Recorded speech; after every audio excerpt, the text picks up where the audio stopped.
Welcome to BookPods. Today we are launching into a deep dive on, well, one of the most talked about concepts in modern psychology, the Right. science of presence.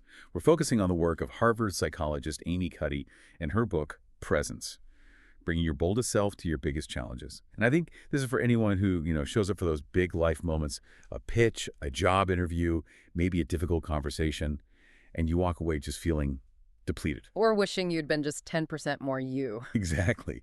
And Cuddy offers this simple, almost physical blueprint for feeling more relaxed, more confident, and really in control when the stakes are highest. It's so important to define the mission here because I think a lot of people just hear power posing and stop there. Right. But presence, as Cuddy defines it, is so much deeper. It's the ability to be completely attuned to and comfortable with your true self. Right here, right now. Think of it as alignment. It's when your internal feeling of being powerful and capable lines up perfectly with your core values and, your actual skills.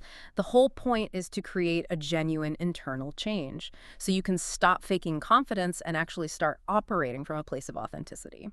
So that's our mission for this deep dive. We're going to pull out the most powerful, actionable ideas from the book. We want to show you how these tiny, almost trivial seeming tweaks to your body and your mindset can lead to these huge shifts in how you handle challenges. It's all about bringing your boldest self to the surface. Okay, so let's start where the journey begins, which is with the physical body.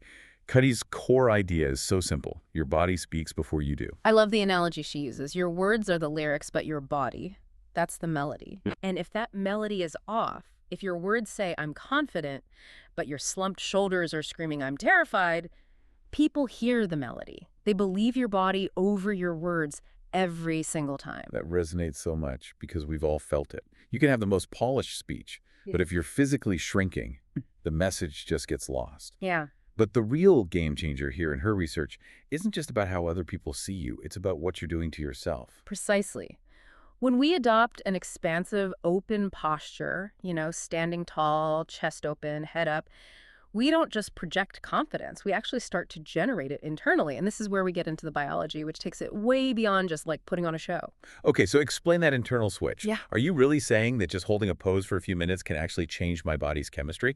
That sounds incredible. It is the claim, and it's backed up by some fascinating hormonal data.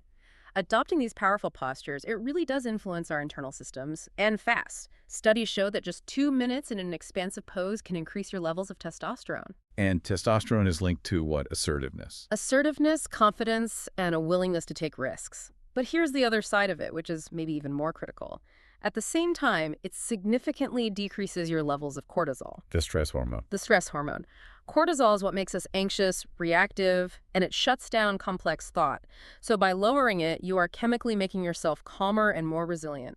You're literally moving from a state of fear to a state of presence. So the immediate takeaway here is that we have to stop making ourselves small. When you're nervous, that instinct is to just fold inward, cross your arms, protect your core. Right, you move small. But confident people, or people who are generating that confidence, they take up space, they do it naturally, openly, their hands gesture, they look forward. So for anyone listening, the actionable tip is what she calls the tiny shift. Before that big moment, that tough client call, just stand up straight. Yep. Roll your shoulders back, take one deep breath, and plant both of your feet firmly on the ground. It's like a quiet, nonverbal signal to your brain that just says, I belong here. I'm solid. Okay, Yeah. so that's the physical stance. Let's move to the internal anchor, because I feel like the body can only hold that stance if the mind has something solid to stand on. This brings us to values. This is so important. When pressure hits, the first thing to crumble is often your confidence in your own ability. But values. Values act as your roots. They shift the focus away from external results, like, did I get the job? Did they like me? And put it firmly on your internal compass. What does the research show on this? Cuddy's work found that people who did a quick self-affirmation based on their core values actually performed way better under stress. So they weren't focused on proving themselves anymore. Exactly. They were focused on living their values. Maybe that value was courage or honesty or growth. And that shift has measurable effects. Their heart rate actually slows down, their mind clears. I love that. Shifting from validation to values. So instead of thinking, oh God, are they going to judge me? You're thinking, I'm here to communicate clearly because I value honesty. Yes. And the exercise for you to do this is so simple.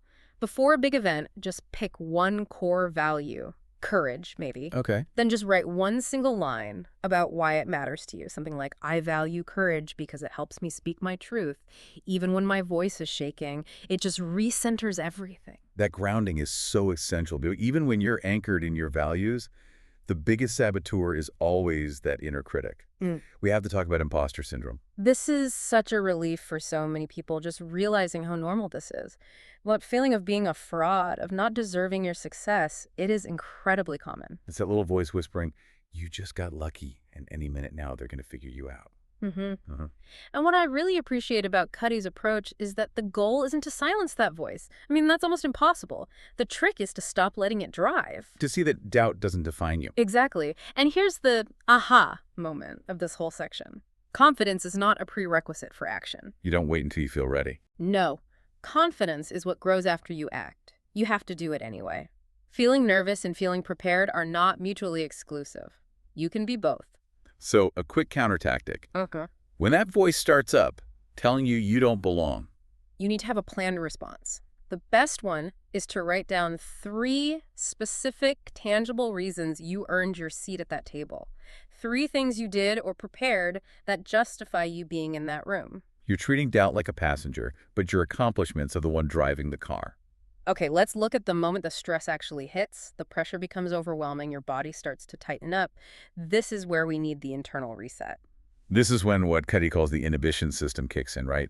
The freeze, the flight, the seeing threats everywhere. Yes, we just lock up. So we need a reliable way to flip that switch and activate the approach system instead. The part of you that's curious and bold and ready to engage. And one of the best ways to do that is an exercise she calls reliving past bravery. And it only takes about 30 seconds. You just close your eyes, stand tall, and deliberately recall a specific moment where you felt strong. So not just thinking about it, but really feeling it. Yes, feeling it. A time you stood up for a colleague or nailed a tough presentation. You remember the feeling in your chest, the way you were breathing, the stability in your feet? That's a profound biological hack. You're telling your brain, I've done this before. I can access that state of competence right now. It jumpstarts that approach system. But if you need an even faster, more biological reboot, you go straight to the breath.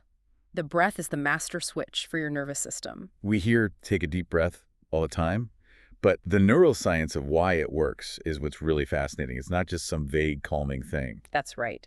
Deep, slow breathing, especially from your diaphragm, it directly stimulates the vagus nerve. And the vagus nerve is like the superhighway of the nervous system. It is. It connects your brainstem to all your major organs. Right. And when you activate it with slow breathing, you trigger the parasympathetic nervous system. Which is the rest and digest mode. The rest and digest mode. You're basically sending a signal to your body that you are safe. And that gives you immediate conscious control over your heart rate, your muscle tension, your emotions. And there's a specific pattern to it, right? It's not just breathing in deeply. The pattern is key.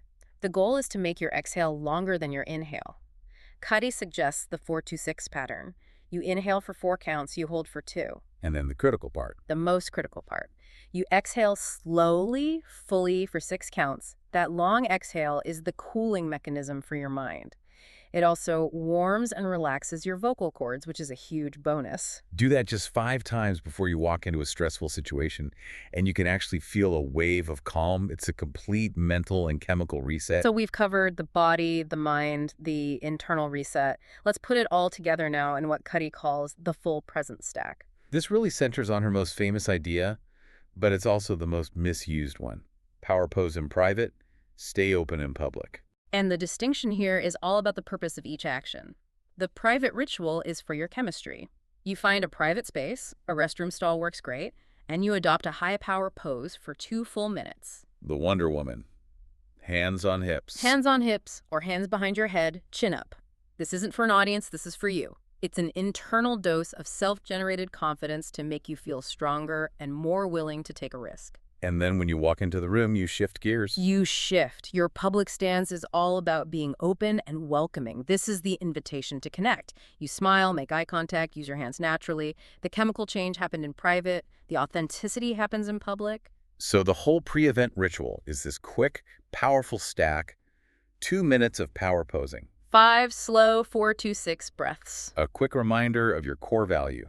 And then you walk in tall, open, and smiling. It's a faster and more effective way to change your state than, a cup of coffee. And this all leads to the final, really beautiful point about authenticity. True presence isn't about being perfect. It's about being real. Absolutely. We have to remember that showing vulnerability can actually strengthen your presence. That makes so much sense.